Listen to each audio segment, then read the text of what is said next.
ओम शांति। आज 19 अगस्त 2022। आज की ईश्वरी वाणी की मुख्य पंक्तियां हैं।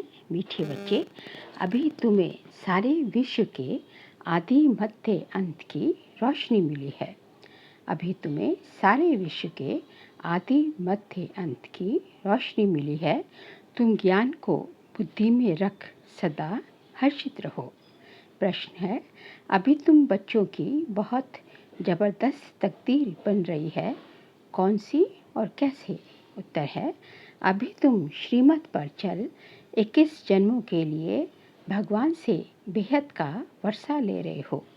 श्रीमत पर तुम्हारी सब मनोकामनाएं पूरी हो रही हैं। ये तुम्हारी ज़बरदस्त तकदीर है। तुम 84 जन्म लेने वाले बच्चे ही चक्र लगाकर अभी ब्राह्मण बने हो, फिर देवता बनेंगे। ऊंची तकदीर तब बनती है जब बुद्धि योग बल और ज्ञान बल से माया रावण पर जीत पाते हो। तुम्हारी बुद्धि में है कि हम बाबा के पास आए हैं अपनी तकदीर बनाने, अर्थात लक्ष्मी नारायण पद पाने। गीत बजा है, तकदीर जगाकर आई हूँ। ओम शांति। ये भगवान की पाठशाला है। यहाँ है ही भगवान वाच बच्चों प्रति। गीत की पहली लाइन है, तकदीर जगाकर आई हूँ। इस ईश्वरीय पाठशाला व बेहद बाप की पाठशाला में भगवान तो एक को ही कहा जाता है। भगवान अनेक नहीं होते। सभी आत्माओं का पिता एक है। अब एक बाप और अनेक बच्चों का ये है संगठन व मेला। ज्ञान सागर और ज्ञान नदियाँ। पानी के सागर को ज्ञान सागर नहीं कहेंगे। ज्ञान सागर से ये ज्ञान नदियाँ निकलती हैं, उनका ये मेला है। वह है भक्ति, ये है ज्ञान। ज्ञान को कहा जाता है ब्रह्मा का दिन, सतयुग त्रेता, और भक्ति है रात, द्वापर कलयुग। सतयुग त्रेता में है ही सद्गति, सुख धाम में जाना होता है। सद्गति तो एक बाप ही करेंगे, वह है सद्गति दाता। तुम्हारी अब सद्गति हो रही है, अर्थात पतित से पावन बन रहे हो। राजयोग सीख तमोप्रधान से सतोप्रधान बन रहे हो। सतोप्रधान बनेंगे तभी स्वर्ग में जाएंगे। फिर सतोप्रधान से तमोप्रधान में तुम कैसे आते हो? ये चक्र है ना। भारत स्वर्ग था, उसमें लक्ष्मी नारायण का राज्य था। अभी तक भी मंदिर आदि बनाते रहते हैं। सतयुग में ये थे जरूर, अभी तो कलयुग है। सतयुग में यथा राजा, यथा महाराजा महारानी तथा प्रजा पावन थे। लक्ष्मी नारायण को महाराजा महारानी कहा जाता है। बचपन में वह महाराजकुमार श्री कृष्ण और महाराज कुमारी राधे थी। आगे बाबा ने कहा, आज कहते हैं कृष्ण जन्माष्टमी है, अब अष्टमी क्यों का है? शास्त्रों का भी जो सार है वह तुमको समझाया जाता है। चित्रों में भी दिखाते हैं, विष्णु की नाभि से ब्रह्मा निकला। ऐसे नहीं, विष्णु बैठ ब्रह्मा द्वारा शास्त्रों का सार समझाते हैं। नहीं, परमपिता परमात्मा शिव परम धाम से आकर ब्रह्मा तन का आधार ले तुमको ये राज समझाते हैं। मनुष्य इतनी मेहनत करते हैं, भक्ति करते हैं, मिलता कुछ भी नहीं है। इसलिए भगवान कहते हैं, जब भक्ति पूरी होती है तब फिर मैं आता हूँ, क्योंकि तुम्हारी पूरी दुर्गति हो जाती है। सतयुग त्रेता में तो तुम अपना राज्य भाग पाते हो, सूर्यवंशी चंद्रवंशी, फिर तुम गिरते जाते हो। ये सब बुद्धि में याद रखना है। तुम बच्चों को अब सारे विश्व के आदि मध्य अंत की रोशनी मिली है, और कोई की बुद्धि में ये रोशनी नहीं है। तुम जानते हो सबसे ऊपर है शिव बाबा, पीछे सूक्ष्म वतन में ब्रह्मा विष्णु शंकर स्थूल वतन में हैं। ये मनुष्य सृष्टि है। मनुष्य सृष्टि में भी पहले जगदम्बा जगत पिता नाम गाया हुआ है। सूक्ष्म वतन में सिर्फ ब्रह्मा ही दिखाते हैं। उनको कहेंगे ब्रह्मा देवताय नमः, विष्णु देवताय नमः। यहाँ जो ये ब्रह्मा सरस्वती है, ये कौन है? ब्रह्मा की बहुत महिमा है। ब्रह्मा की बेटी तो तुम भी हो। प्रजापिता तो जरूर यहाँ होगा, सूक्ष्म वतन में तो नहीं होगा। बाप को प्रजापिता द्वारा ही ज्ञान देना है। विष्णु को व शंकर को ज्ञान सागर नहीं कहा जाता। बाप को तो श्री श्री कहा जाता है, भगवान को श्री श्री का टाइटल दिया जाता है। वह है श्रेष्ठ से श्रेष्ठ, ऊंच से ऊंच भगवान। वह फिर रचना रचते हैं श्री राधे श्री कृष्ण। वह स्वयंवर के बाद बनते हैं महाराजा श्री नारायण और महारानी श्री लक्ष्मी। सतयुग में उन्हों का राज्य चलता है। त्रेता में है राम सीता का राज्य। स्वर्ग सतयुग को कहा जाता है।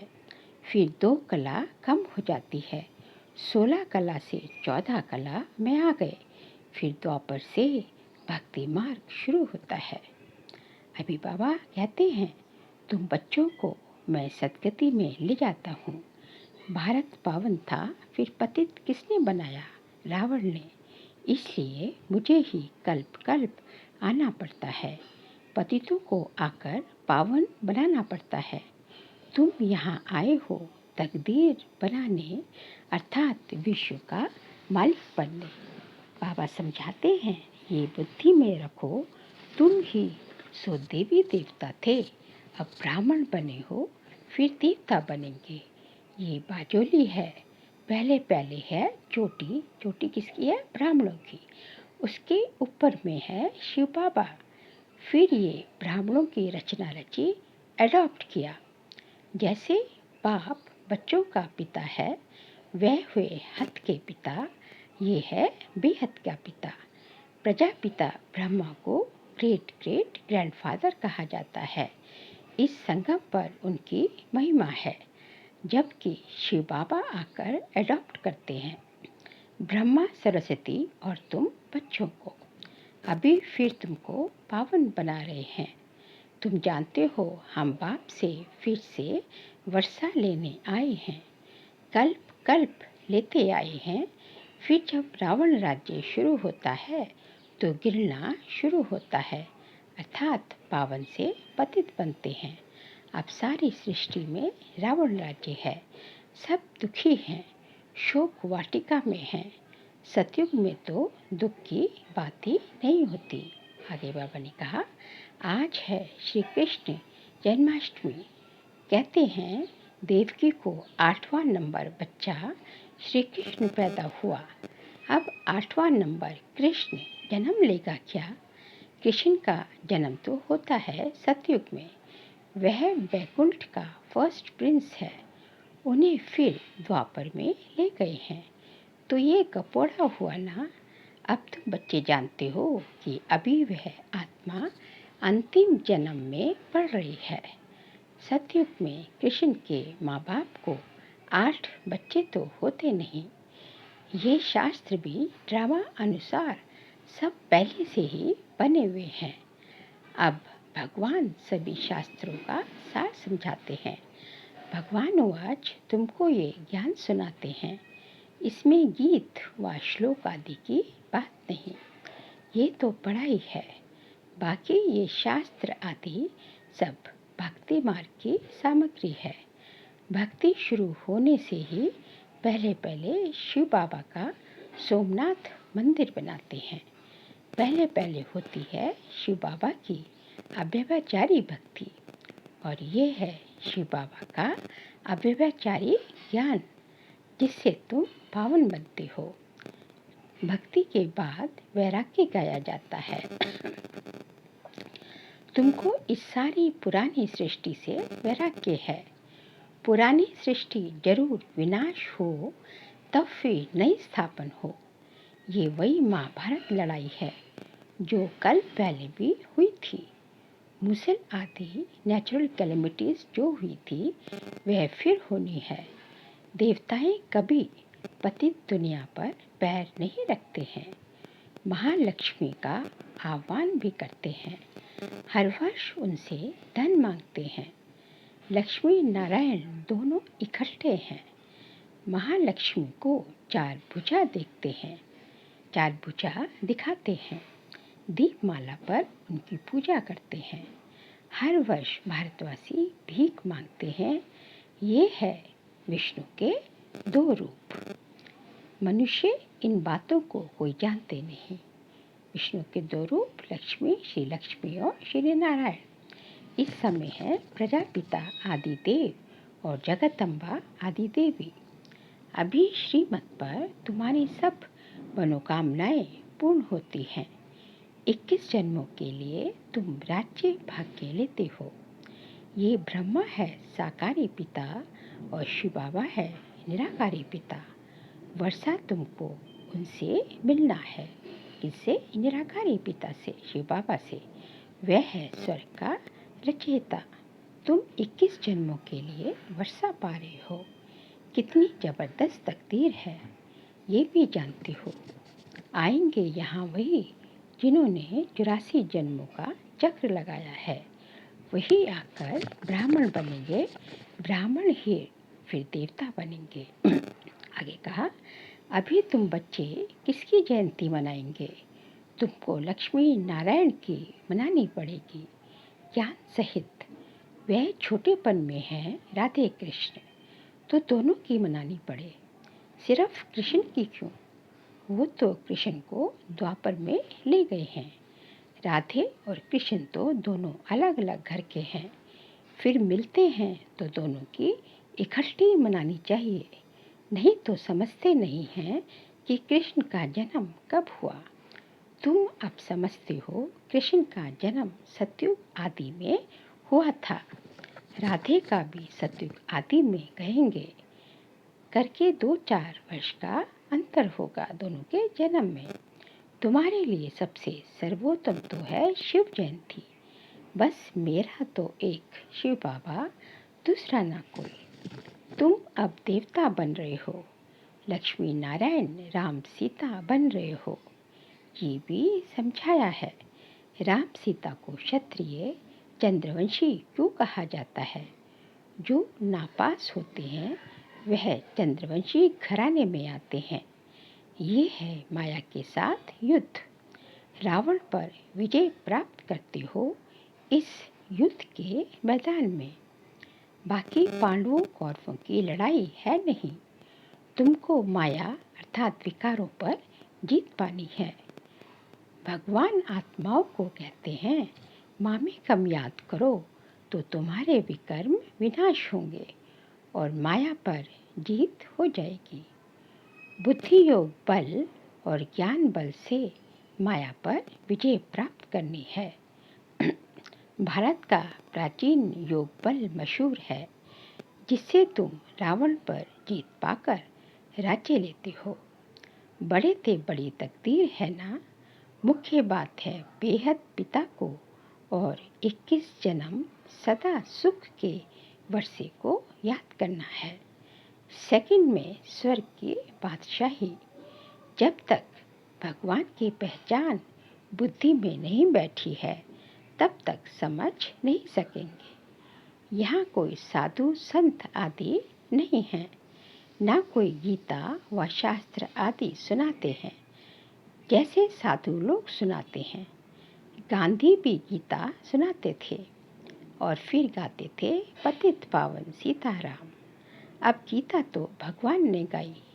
अगर गीता का भगवान कृष्ण था तो फिर राम सीता को क्यों याद करते थे? वास्तव में सीताएं तुम हो। राम है निराकार भगवान, सभी भगत हैं। पुकारते हैं, हे राम हे भगवान, आप आकर हम सीताओं को पावन बनाओ। फिर रघुपति राघव राजा राम कह देते हैं, सुनी सुनाई बात को पकड़ लिया है। फिर गंगा को पतित पावनी क्यों कहते हैं? भक्ति मार्ग में बहुत वहाँ जाते हैं। वर्ष वर्ष मेला लगता है, वहाँ जाकर बैठते हैं। तुम बैठे हो ज्ञान सागर के पास। वह फिर पानी में जाकर स्नान करके आते हैं। पावन तो बनते नहीं, पतित ही बनते आए हैं। तुम तो अभी ज्ञान मार्ग में हो, तुम अभी वहाँ नहीं जाएंगे। सच्चा सच्चा संगम ये है, जबकि आत्माएं परमात्मा अलग रहे बहुकाल। परमपिता परमात्मा से बहुत समय से कौन बिछुड़ते हैं? वही जो पहले पहले सतयुग में थे, तो जरूर उनसे ही पहले भगवान मिलेंगे। पहले वही आएंगे। यहाँ जरूर पढ़ना पड़े। जो स्कूल में नहीं जाएंगे तो वे क्या सुनेंगे? गुए गुए पॉइंट्स कैसे समझेंगे? कोई कहते हैं फुर्सत नहीं, बाबा कहते हैं ये है सच्ची कमाई, वे है झूठी। तुम तो पद्मापति बनते हो, बाकी इस समय यह तो झूठी साहूकारी है। भले कितने भी लखपति करोड़पति हैं, गवर्नमेंट भी उनसे कर्जा लेती है, परंतु है तो सब झूठी माया, झूठा सब संसार। बाप बैठ समझाते हैं, बच्चे तुमको कितना साहूकार बनाता हूँ। अभी रावण ने तुमको कितना दुखी बना दिया है। अब उन पर जीत पानी है।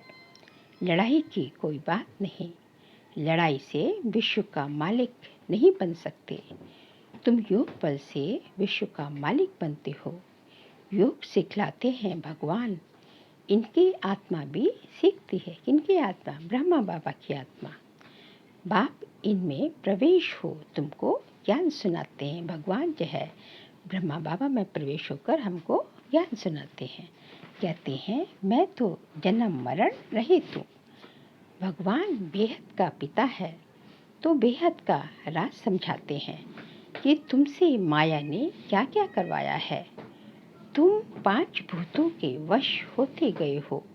क्या हाल हो गया है। तुम कितने धनवान थे, भक्ति मार्ग में फालतू खर्चा करते करते अब तुम्हारी क्या हालत हो गई है। अब भक्ति के बाद भगवान आकर स्वर्ग की बादशाही देते हैं, इसलिए सद्गति करने भगवान को ही आना पड़ता है। अच्छा, मीठे मीठे सिखल दे बच्चों प्रति माता पिता बाप दादा का याद प्यार और गुड मॉर्निंग। रूहानी बाप के रूहानी बच्चों को नमस्ते। हम रूहानी बच्चों की रूहानी बाप दादा को नमस्ते नमस्ते नमस्ते। सार के लिए पॉइंट से पद्मापति बनने के लिए सच्ची कमाई करनी है। पढ़ाई में समय का बहाना नहीं देना है। ऐसे नहीं पढ़ाई के लिए फुर्सत नहीं, रोज पढ़ना जरूर है। एक बाप की अभिवचारी याद में रहे आत्मा को सतो प्रधान बनाना है। मेरा तो एक शिव बाबा, दूसरा ना कोई, यही पाठ पक्का करना है। आज का बाबा का वरदान है हम बच्चों प्रति सदा एक बाप के स्नेह में समाये हुए, सर्व प्राप्तियों से संपन्न और संतुष्ट भव। सदा एक बाप के स्नेह में समाये हुए, सर्व प्राप्तियों में संपन्न और संतुष्ट भव। जो बच्चे सदा एक बाप के स्नेह में समाये हुए हैं, बाप उनसे जुदा नहीं और वे बाप से जुदा नहीं, दोनों कंबाइंड हैं। हर समय अपने परमपिता के स्नेह के रिटर्न में सर्व प्राप्तियों से संपन्न और संतुष्ट रहते हैं।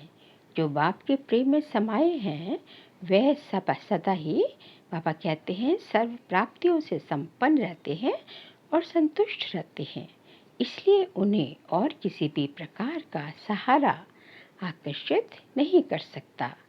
स्नेह में समाई हुई आत्माएं सदा सर्व प्राप्ति संपन्न होने के कारण सहज ही एक बाप दूसरा ना कोई इस अनुभूति में रहती हैं।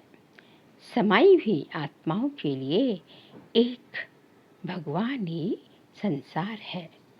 आज का स्लोगन है, हद के मान शान के पीछे दौड़ लगाने के बजाय स्वमान में रहना ही श्रेष्ठ शान है। हद के मान शान के पीछे दौड़ लगाने के बजाय सम्मान में रहना ही श्रेष्ठ शान है। बाबा कहते हैं जो हद के मान शान के पीछे हमें दौड़ नहीं लगानी है कि हमें ये मिले, हमें थोड़ी सी इज्जत मिले, थोड़ी सी परमत मिले, लोग हमारी प्रशंसा करें, लोग हमारे बारे में बोले।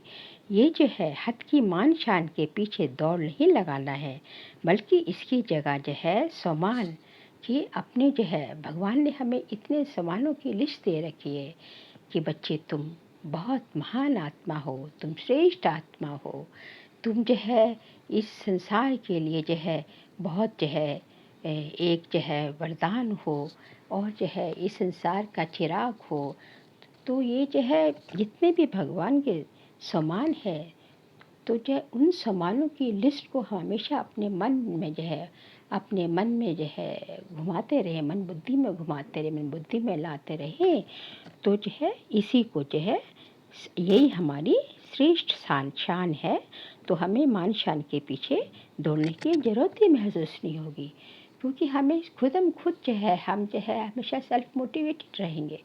तो जो हमें हमेशा जो है अपने सम्मान में स्थित रहना चाहिए। अच्छा, ओम शांति।